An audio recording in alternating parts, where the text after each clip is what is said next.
Hey guys, in this video I'm going to show you how to add an image in Google Colab. If you find this video helpful, please consider to like this video and subscribe to my channel. In saying that, let's just jump straight into the video. Okay, first step is to open up Google Colab and then open up a new workbook.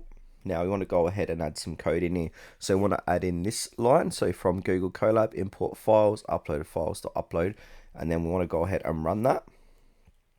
And then once that's finished running, you've got the option to upload an image or file. So we want to go ahead and click onto choose files and now go ahead and add in that image. So I'm just going to do this one here, artboard one. So this photo of a puppy. So now, as you can see, it is uploading to Google Colab. Now, if you want to go ahead and load and display the uploaded image, we can as well. So basically we need to put in some more code. So click on plus code.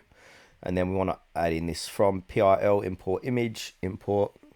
So you just jot all this down. Now where it says photo.jpg, we want to change that to the file name. So the file name here is, for me, is artboard1.jpg. So I'm just going to go ahead and replace this like so. And now I'm going to hit run.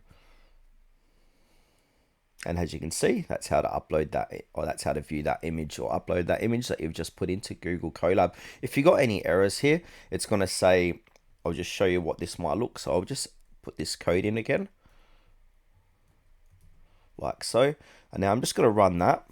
And then it's going to say an error, and it's going to show you how to explain that error. So for me, I just purposely put in a wrong file name. So we can go ahead and click on explain error, and now a little box is going to appear and it's going to show you how to fix this error as well. So I'm just going to let this run its course.